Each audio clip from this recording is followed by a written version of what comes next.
Hey there, and welcome back to Building the Boys. We've now got the final one of this month, issue 26 of the Disney Doll's House. In this one, we're going to be building our first internal door, which is for the Frozen room, Mickey Mouse's living room. Now, it's a bit of a funny one, this, because they ask you not to install... Well, they don't tell you to install it, which is a bit weird, and I'll tell you why that's weird. Normally, I kind of get it. If there's a reason why they're saying don't jump ahead and do this, it kind of makes sense. This one doesn't. Like, no sense at all. I thought it might... Sometimes it's to let the wood rest, sometimes it's... But this isn't. There is literally no reason not to install this, because in the next one, the first thing it tells you to do is to install the door. Nothing else you do in this affects that, and nothing else you do in the next one affects it. So there's no reason you can't install it. So why have they told you not to? The only thing I think of is page count. That's it. This is the thing I can think of. They just don't want to add the extra pages in here into the magazine to do it. That's the only reason I could think of them telling you not to do it. Because there's quite a lot to do. In issue 27, there's quite a lot to do. So it's not they're holding back and let's spread it thin. Literally nothing. There's no reason. So we're going to install it. And I can show you how to install it as well after we've built it. It's not complicated. It's a little bit of a squeeze, a little bit of a push and a pull, but we'll be all right. We'll get there. But yeah, normally I'd say don't. But this one, I literally can't see a reason. I cannot find any reason at all. I mean, sometimes there's very sort of vague reasons not to do it. This one, there's none. And every other door you install in the house, when you build it, you put it in straight away. There's none that you leave out. So the other reason why I'm saying to go ahead and install it is because the you run the risk of losing a pin or losing a piece. So just put it in. It's there. It's done. I can show you how to do it. I can show you using their instructions how to do it as well. So it's not like guesswork. This is how you're supposed to install it. And we'll go from there. Now, if you have any problems installing your door, if it's too tight to the, you know, whatever it is, before you start ripping things off, look at everything. Make sure that there's nothing in the channels of the door jambs here, particularly. There's nothing in there that's pushing the door jamb out before you start tearing off your paneling to get these to fit. Don't go down that route yet. Check everything before you start tearing it all apart. Hopefully it won't come to that. It should be absolutely fine if you've done everything the way you should have done it. You won't have any problems with this, I say. I mean, I'm saying that now. I'm hoping, touch wood, I'm not going to have any problems. But it's a really rather lovely door. We also get Cinderella's dresser and some roses in this one, and it's really quite nice. So we'll take a look at that one first. Then we'll put the door together. So here's Cinderella's dresser. This is what came in this this issue, along with these little roses here. And really rather lovely they are. Now these will actually go on the occasional table. So we've got the two gold tables that will sit either side of her bed.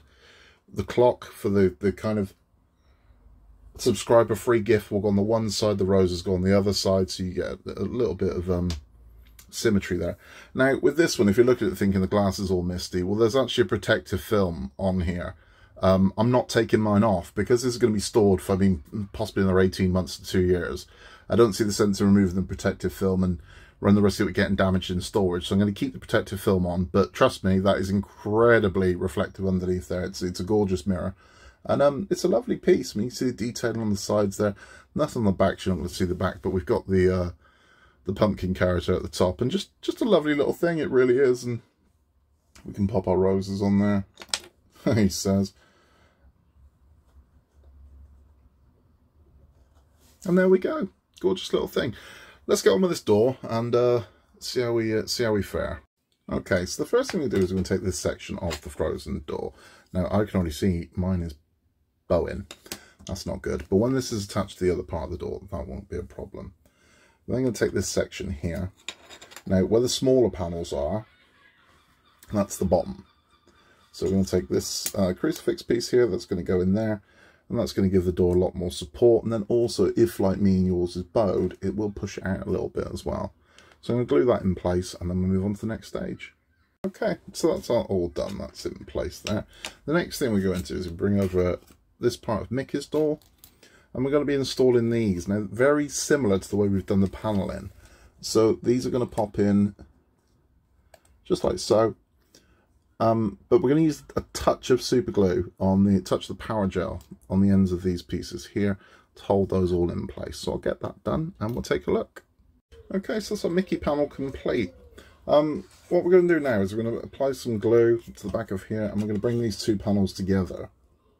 Now when you do this, make sure they're as straight as possible, because you're going to have to fit a frame to every side of this. So make sure your panels are together nice and flush. Now again, I'm going to use the power gel to do this because I want a firm hold and I want a quick hold. So I'm going to get that done. Okay, so the next thing we have to do is create this. So we need all of these parts to fit to the frame. So this is test fit at the moment. None of these are actually attached. So this is just to see exactly how we're going to do this. So those parts, these two parts here, you glue this to this.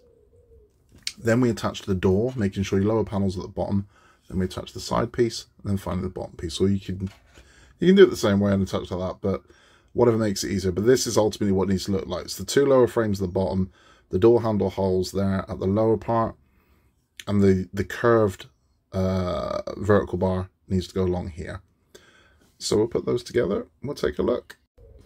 Okay, so I've assembled this piece of frame here. So this is what you remember this when we did this with the front doors. So our door should now fit, he says, comfortably in. Let's make sure we got this all right. And there we are. So we've got this section here. You don't need to glue this section because the actual frame itself is going to hold it in place. But what we're going to do next is we're going to take this part, glue to that part and glue to that part, and we're going to attach in there like so. And then we'll begin to get the door. So I'm going to glue that now, and we'll take a look. Okay, so that's now that part glued in place. So the last thing to do is take our final bar, and I've glued here and here. I'm going to pop this in. I'm going to have to work fairly swift because we're using the super glue. But we want it nice and straight. There you go, happy with that. Give it a squeeze. I'm going to let that dry. It'll only take a few seconds. There you go. So there we have our door. You see my glue there. I've got to buff that off.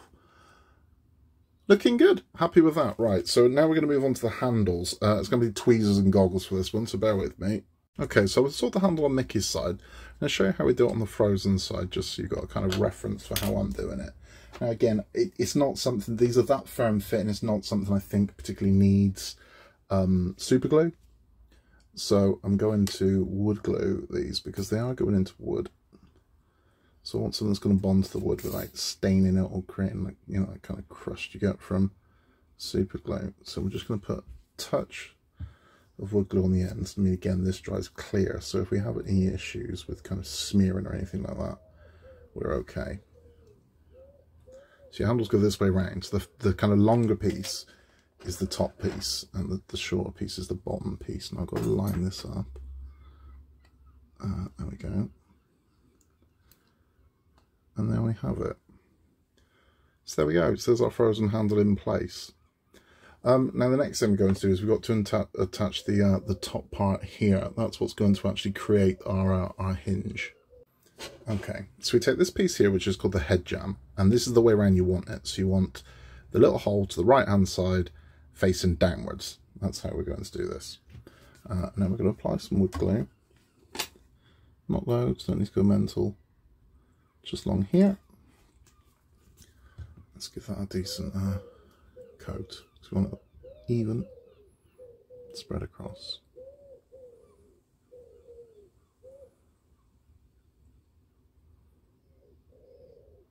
So that's a decent coat. And then what we're going to do is we're going to take this decorative piece here. This is going to attach to it.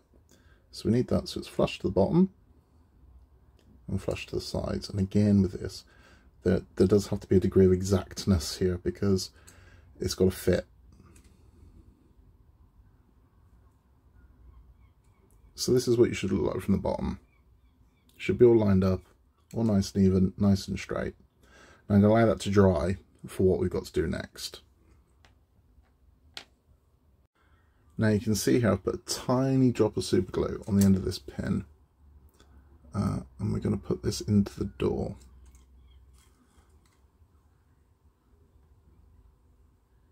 He says, there we go.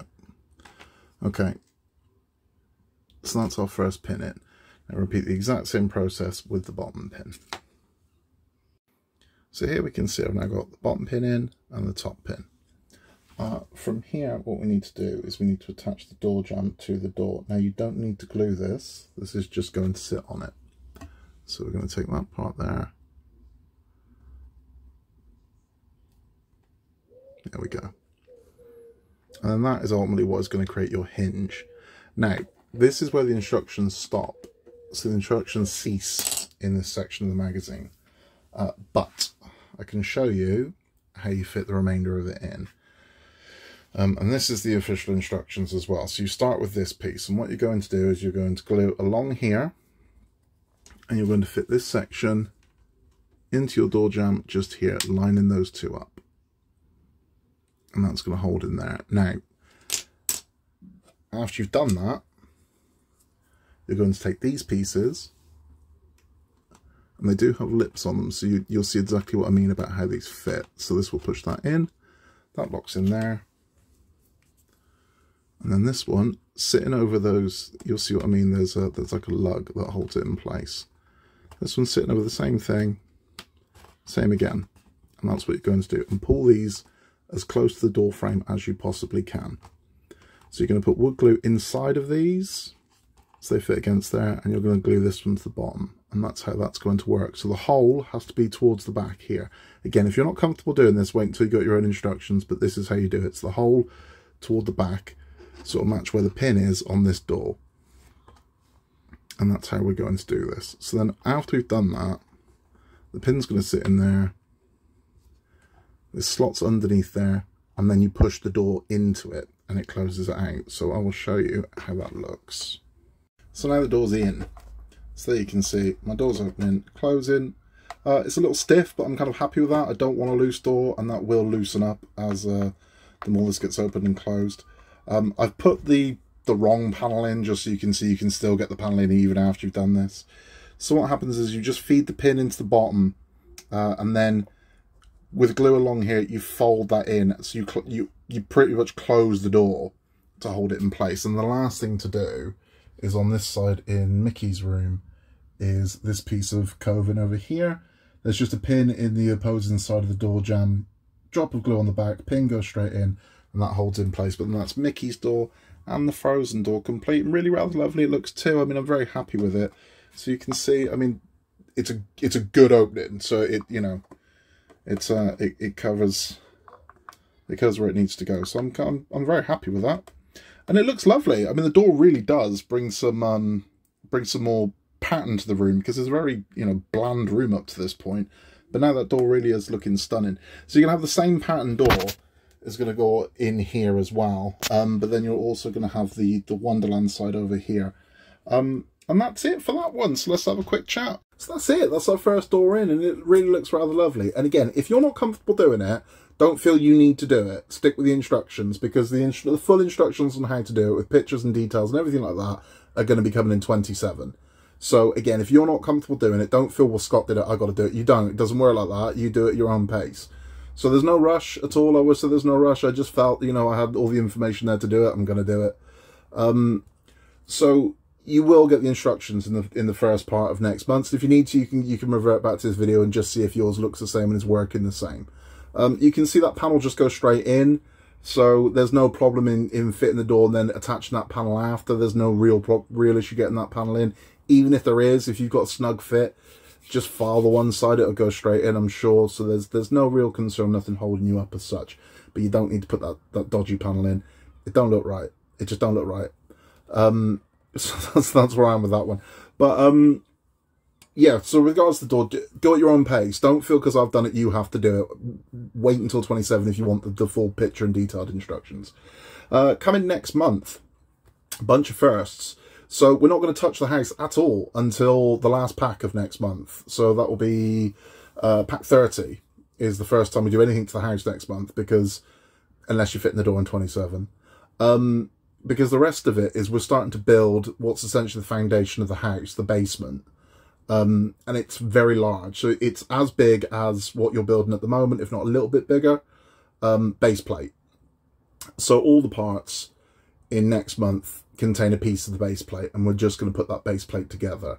That's what we're going to do. In the very last one in 30, we got our very first window. So we got our first window for Mickey's room, And again, it's not overly complicated. It looks more complicated than it is. I promise you it's not. It's literally a case of taking the frame, taking the glass, taking another piece of frame and holding it in, and then it all just folds into the window, then another frame goes in, locks it all in. It really is that simple. And the windows all open and close. Very lovely things they are too. We also get our first lights in next month's issue in a standalone lamp. So this is different from the lights downstairs. In 3 of the rooms, there is 4 of the rooms, sorry, there is separate lighting. So it's lighting that isn't wired to the house. It doesn't work off a single switch. And those are in Peter Pan's room, the Aristocats room, Donald's room, and Belle's room. So in Belle's room, there's a fire that lights up. There's no ceiling light. There's a fireplace that lights up and it gives the room a kind of a glow. In Donald's room, there's a lighthouse that it has a button switch. You turn that on. It's a freestanding thing. You can take it in and out, move it wherever you want. That creates light. In the Aristocats room, there's a lamp, which again, it's a button press. And in Peter's room, there is a chest of drawers with a lantern on it, Tinkerbell's lantern, and that lights up. And that is what we will be getting in stage 28. It's very simple to do. I know, again, some of you are panicked about electrics. You don't need to panic about electrics, honestly, I promise you. It really is simple. It's plug and play. So it's a tiny little plug, and in it goes. That's for the main house, but for these ones, it's even simpler. So you'll get a battery. It's a button cell battery. Again, with button cell batteries, if you're going to let kids play with this, you need to be conscious of button cell batteries because they can do some serious damage to kids. So you need to be conscious of those. All of those remove. So if you need to take those out to let the kids play with it, take them out, let the kids play with it. Better that than them swallow one of these batteries. But all you're going to do is you're going to put the button cell battery into the board with the bulb. That sits into the base of the drawers. The drawers sit on top of that, and that's it. It really is that simple. It doesn't glue together because at some point you're going to need to change that battery. But that said, button cell batteries do have a ridiculously long life cycle if all they're doing is lighting one LED, and that's all this is doing. But you will get your first, like I said, you'll get your first lights. We got our first basement, and we got our first window. So a lot of firsts next month, and a lot of other pretties to go with it as well. That's all for this one. If you haven't yet, please give us a like. And if you haven't yet, hit the subscribe button. If you're watching us do this and you want to see us go all the way to the end, because we're not just going to the end, we're going all the way to the end. We're doing the Christmas extension as well. And yeah, we'd like to have you on for the journey. So remember to give us a like, give us a subscribe if you haven't yet. It helps us massively. And it's a great way of just, you know, you'll see us in your feed. You'll see the new videos, all right. That's it for this one. We've got Route Master Bus coming up next week. We have R2-D2 coming up, and we've got Iron Man as well. With Eagle Moss, who knows? I can't tell you, but don't panic about Eagle Moss affecting Hachette because they are polar opposites. They really are. So there is no concern there with Hachette. Eagle Moss, no one knows. There's uncertainty. So as much as you'll hear you'll never get to finish it, that's not true. We don't know that for a fact. We just don't. Nobody does. If anybody says they do, they don't. Okay, so just because the administrators are in doesn't mean the business has gone kaput yet. So let's wait and see what happens to the Eagle Moss. Because I know some of you have said you're building the Eagle Moss models, or you know someone's building Eagle Moss models. Until we know what's happening, we don't know what's happening. That's just the reality. We can speculate as much as we want, but we don't know. So try not to be too alarmed. I hope you've all enjoyed that, and I hope you're doing well on your builds. It's been great hearing from all of you, and again, you can contact me at buildwiththeboys@outlook.com, and I can help wherever I can. Or you can pop it in the comments below. I'll try and get back to all of you. Take a look at your builds as well, right? So if you've just finished this pack as well, take a look back at what you've done, because you've now got 3 pretty much complete rooms, and I know a lot of you have come to the first time. Be proud of what you've achieved so far, because this is good. This is really good. The bulk of what you're going to need to learn to do this, you've now learned. There's going to be a few bits and pieces later on in the build that are going to be new to us. But wallpapering, you've kind of mastered that now, because you've wallpapered 3 rooms of all different weird shapes and sizes. You've mastered that. You're doing great. When it comes to paneling, you know now what you're doing. So you know how to panel these, how to line them up, how to file them off, how to sand them, everything. You're doing great. When it comes to the coving, you know how to do that. When it comes to putting the floors in, we know how to do that. Supporting the walls, you're doing fantastic. So if you've made it this far, keep going, because you're doing great. And pat yourselves on the back, because this is a hefty chunk of house now. This is a playable thing now. I mean, this is it. You got enough rooms and enough furniture. If the kids really wanted to get at it, They got enough to play with for now. They have. Be proud. That's what you've done. So if you were thinking at the beginning, I don't know if I can do this, and you've made it this far, there's no reason you can't make it to the end. And be there with us. Come with us for the journey. So ours will finish at the same time as yours, and we'll help you wherever we can. Again, please remember to like and subscribe. In a world where you can be anything at all, just be nice, and we'll catch you next month for 27 to 30.